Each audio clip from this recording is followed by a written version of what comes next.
Hi there, hope you're having a pleasant day wherever you may be. Today I find myself in a place that's pretty beautiful, although some people might call it gorgeous. I'm at the Rio Grande Gorge Bridge near Taos, New Mexico.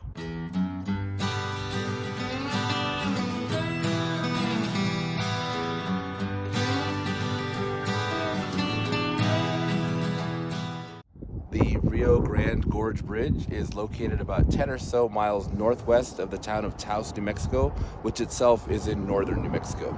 So, what exactly is the Rio Grande Gorge Bridge? Well, exactly as the name suggests, it is a bridge that spans the Rio Grande Gorge. Say that 10 times fast. The gorge itself is the result of a very large volcanic field here in northern New Mexico, and the Rio Grande has just spent a couple million years just cutting through it. The gorge itself spans about 50 or so miles from near the border of Colorado south, and it can get upwards of 800 feet deep in a couple of spots. As for the bridge, back in the 1960s, they were building a route across this region of New Mexico. They started construction on the bridge in 1963, and it was completed in 1966. Overall, the bridge spans about 1,200 feet, about 300 feet between each of the pylons, and about 600 feet in between the main middle span. As for the bridge height, apparently, at least according to Wikipedia, there seems to be some discrepancy going on here. It was listed originally as being 650 feet above the Rio Grande below it, but I guess just recently in the 2000s, somebody measured it using lasers and they got 565. So there's a pretty big gap there. Some places maintain the 650, some go with the 565. Others more or less split the difference at 600 feet, since there really is no definitive answer at the moment.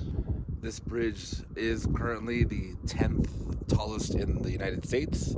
However, I'm not sure which measurement they're using, so I don't know if that's based off of the 650 or the 565, but either way, they still bill it as the 10th. Apparently in 1966, after the bridge was completed, it won an award for Most Beautiful. I understand why it won the award, but they don't give that out every year, do they? Because how many bridges could there possibly be made in a given year, right? But whatever, they won.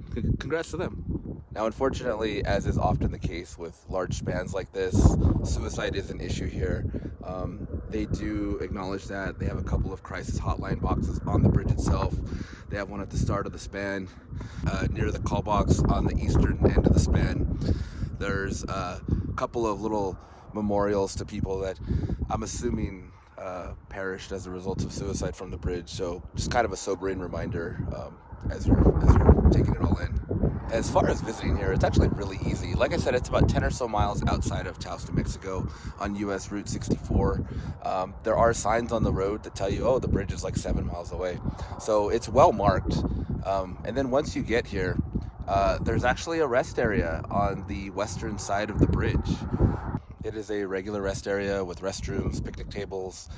There's some Native American vendors there if you want to buy something. And as far as like looking at the bridge and the gorge, you can do it from the rest area and you don't have to walk very far.